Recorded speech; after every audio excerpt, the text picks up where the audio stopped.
1, 2, 3, 4. 1, 2, 3, mother. Up. 1, 2, 3.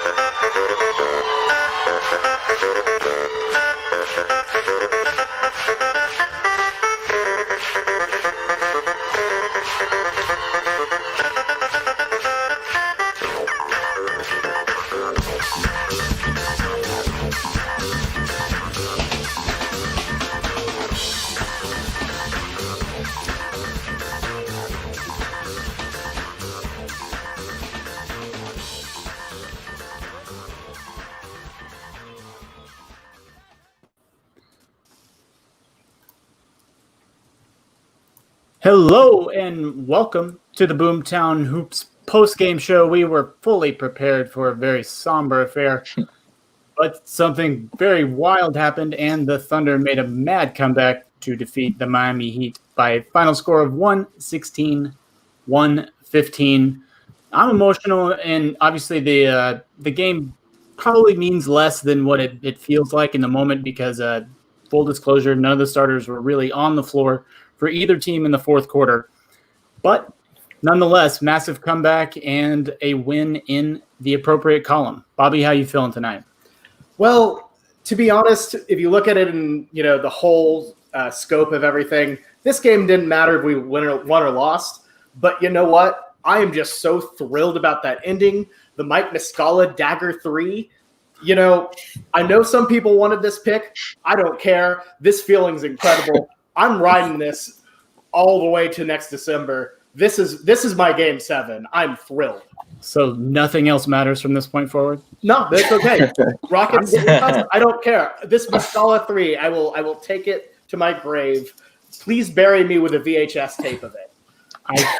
We're gonna have to look into getting one of those made. But for full disclosure, here is the shot that Bobby's referring to. Mike Muscala did hit the game winner tonight, furthering my belief that, again, he's the best center in basketball. Here we go. The hot hand.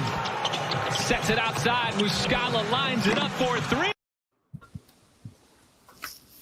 I mean, what a shot. I love it. I love it. So let's get into it a little bit. Everybody was back. SGA, Adams, Gallinari, Noel, all active. Dennis Schroeder was still inactive, but we do think he's going to be back soon. Cody, how'd you feel about the first 3 quarters of this game? Let's just get into that.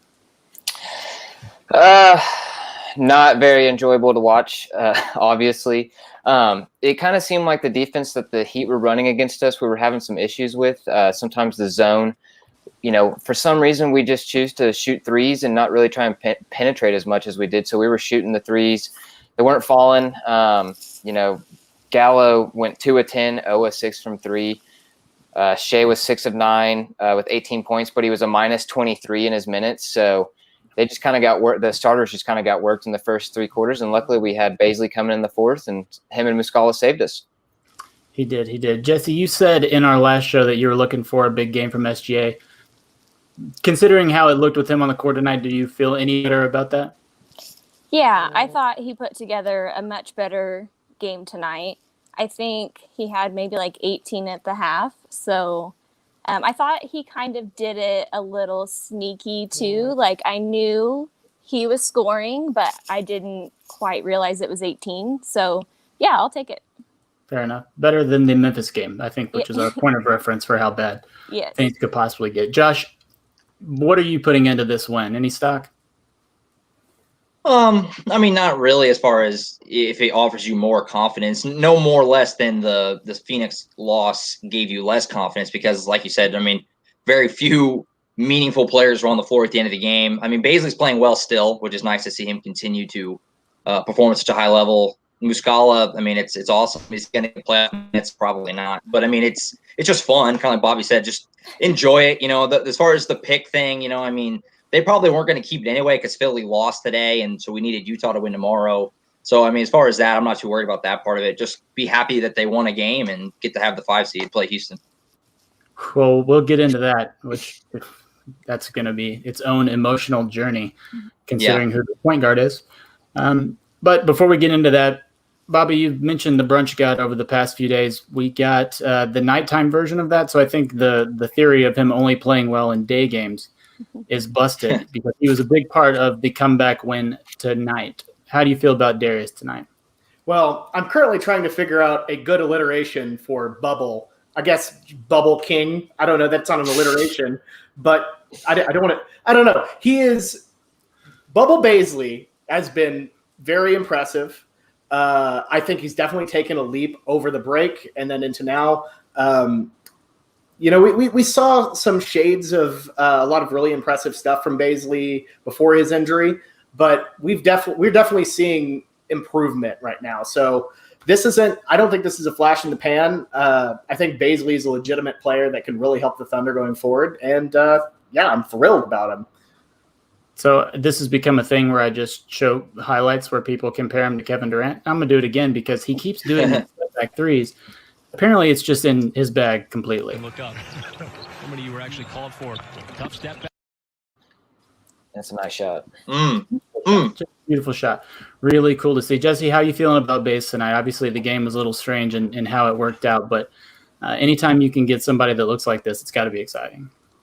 Yeah, and I know, even for the Heat, they didn't have their starters out there most of the fourth, but for him to still be able to score rather consistently, is this the third game in a row with 20?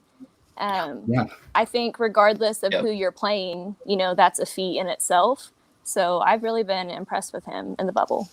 Yeah, for sure. Cody, are you expecting this to continue once we get into the playoffs? Is he going to continue to see these sort of minutes and this sort of opportunity? Or is this really just a flash of what we're hoping to see from him in the future? I think it really kind of depends what the matchup's going to be like whenever he's out there with the second unit against presumably the Houston Rockets. Would love to see him get some good minutes, some good developmental playoff minutes. I don't know if he'll, get this much run as far as consistent minutes in a lineup, but, he's shooting the ball a lot better, shot 5 of 8 from 3 tonight. Like you said, those step backs are just a work of art right now. So would love to see some more, as Bobby says, Bubble Baisley. Bubble Baisley. Josh, I think the bad news from tonight is obviously our man Dort went down in the first quarter. Yeah. All the Thunder saying is that it's a right knee injury, no specifics. How worried were you considering the replay and just the mechanics of it? Yeah, very. I think everybody is. Obviously Lou is extremely important to the team, and he's been such an amazing story throughout the season. And I hate to just blanket statement they need him to win a series, but it feels like it, truthfully. They need Lou Dort out there. So hopefully it's not as bad as it kind of looked. And you mentioned in the Discord, they didn't just call it a contusion. They said right knee injury, which is it's literally just wording, but it's not what the Thunder usually do, which is scary. And I don't know. We'll see. Hold our breath, I guess. I don't see any reason for him to play on Friday. That game means nothing. I would rest him for sure. Even if it looks like all good, no reason to play him. Rest him up and hope he's okay. I agree, and I'll try to get this replay here. It's kind of an awkward fall because I don't really see a lot of contact, but we'll see. Walk off the floor, just trying to get around through. And it's awkward because he made contact, but he was already in his writhing motion before he really hit the ground. Bobby, how concerned are you looking at that? Well, to be honest, after Russell Westbrook tore his meniscus in 2013 and they just called it a general knee injury, played on the second half, I thought everything was good. Then I got just blindsided at lunch a couple days later that he's out for the year. Look, until Baisley plays again for the Thunder, I'm just going to be in a sheer state of panic for the next couple days. So, I'm really, really concerned. Well, Not Baisley, sorry, Dort. Well, no, yeah, we know. We're all emotional right now. It's tough. How worried about Lou Dort are you? Are we looking into leg transplants? Are you willing to offer up one of your knees? I would. I am so concerned. I would go ahead and lock in 10 out of 10 concerned level. So, I don't know. I think resting him next game at least makes sense, but I'm really hopeful that that's kind of all it is. Yeah, no, I'm totally with you. This game was weird. The Thunder were definitely going to lose it, like we mentioned, down by 18 at one point in the first quarter, down by 18 again at the end of the third quarter. None of the starters are on the floor, and they came back and won. So it's hard to put much thought into it. However, we did get a very exciting piece of news afterward. We are locked in for Thunder Rockets in the first round. Russell Westbrook. We know who's on Houston's team. Josh, how you feeling? It's just emotionally or about the matchup because of different things. Just all of it. Let's just get into all of it.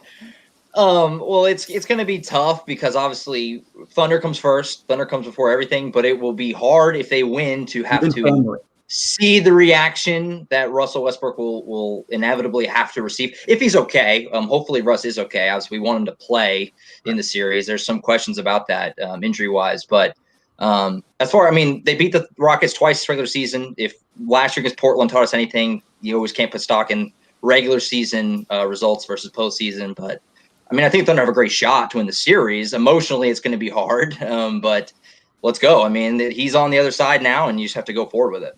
Yeah, Cody, how are you feeling about the Rockets in the first round? Yeah, I am super excited for it. I want all the chaos. I want all the drama. It's going to be electric, and I am very excited. So, yeah, like Josh was saying, hopefully Russ is out there so we can play against him. You know, we don't want to take it easy on him or anything like that. You know, he would want us, you know, busting his, as much as we can. So I'm excited. Absolutely. And we've got Shane Train on here. I think he speaks for all of us. Also, he followed up with I'm conflicted, and I think we share that sentiment. Bobby, talk to me about Russell Westbrook and the Rockets. I mean, it's going to be emotional. I'm kind of thankful it's not happening normally because it would be way, way too emotional if this had to go on in Oklahoma City and not on a soundstage in Orlando. But I got to say, sorry, wrong direction. Like Cody said, this is what Russ wants. Don't root for Russell Westbrook. The only thing that matters is our guys in that locker room root for the Thunder. You know, this is about Oklahoma City. This is our squad. We're riding with them. As far as the matchup goes, I like it all right, but it's hard to shake the fact that both Russell Westbrook and James Harden can go nuclear at any time. So yeah, I'm halfway in, halfway out. I think the Nuggets are a more solid basketball team, so I was kind of afraid of them too. So either way, it was pick your poison. So yeah, let's get it on. Let's do it. Yeah, absolutely. Jesse, how do you think the Thunder fare in the first round with the Rockets, and can they win this series? Well, I need this to be the last thing that 2020 throws at me because it's not gonna. It just seems a little heavy right now. Still a lot left. I do feel like they can beat the Rockets, but then it just kind of ties in tonight with how worried I am about Lou because I feel like for them to match up well against them, it would be ideal to have him in there guarding Harden or Russ sometimes. So that just circles around to me being concerned again. Yeah, no, I'm totally with you there. And I think we've seen a little bit from Dre over the course of the 7 games so far, but I still don't necessarily think that he's ready to jump out and guard James Harden for 35 minutes. So that will definitely be interesting to see with Dort. But before that, we've got 1 game remaining in the bubble against the Los Angeles Clippers. And our old friend Paul, how you guys feeling about that? It's 5:30 p.m. on Friday, ESPN. Cody, what are you looking forward to? Do you expect anyone to really play? No, I think it's another national televised game that the NBA is going to miss most of its stars playing. We're already locked into our playoff seeding. I think the Denver Clippers game is actually going on right now, and that might decide if the Clippers lock up the 2 seed or not tonight. So could be interesting. Don't really expect PG or Kawhi to play even if they do lose. I mean, it's just their load management team over there. So yeah, no, definitely. Jesse, how about you? Anything to look forward to against the Clippers? I would love to just cruise into the playoffs after beating the Clippers, but I think it does make sense to rest guys if we need it, especially if things are locked in. So I'm trying not to get too overly pumped for it, but it would be nice to win. Yeah, no, I agree. I always want to win. Josh, how about you? Yeah, I mean, if Dennis plays, obviously seeing how he looks would be the main thing to watch for. And just I would like to see SGA and CP3 and most of the regular guys play with Dennis, for a quarter or so, and then go ahead and sit him because the game is, obviously meaningless for us. 4 or 5 seed doesn't matter. There's no home court. So just, get Dennis out there, let him shake a little bit of the rust off, get some chemistry, and that'd be the only thing really to gain from it. Yeah, fair enough. Bobby, any thoughts from you on the final game of the bubble season? Well, it doesn't really matter for us. It might matter for the Clippers. They're currently down 2 entering the fourth quarter, but it doesn't matter what's going on their side. But all I want to see is a Muscala 40 piece. Nice 40-point game. Wow, that's really where my bar is. So unless that happens, I'm just going to turn off the TV for the rest of the year. I do want to point this out, and I don't want to brag. I'm not a braggadocious guy. But I tweeted in the second quarter, if you want to win, put Muscala in. Yeah. And hit the game winner. That's all I'm going to say. My case for him being the most dominant center of all time is growing. He only had 6 points, but, half of them were game-winning points. So there you go. Yeah, he made him count. 50% of his points won the game or something like that. Some big math there. 50% of his points were game winners. That sounds good. That sounds like a winner to me. I don't know about y'all. Yeah. I think if we've proven anything here tonight, it's that Mike is a winner.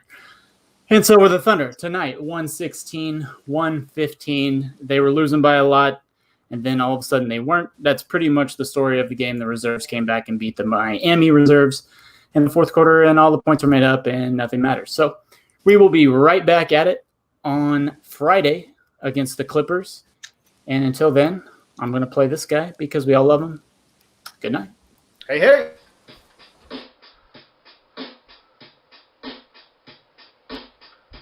Oklahoma, oh, City Thunder. Hey, hey, Oklahoma, oh, City Thunder. Hey, hey, Oklahoma, oh, City Thunder. Hey, hey, Oklahoma, oh, City Thunder. Hey, hey, we like to rock in the OKC, in the OKC, in the OKC.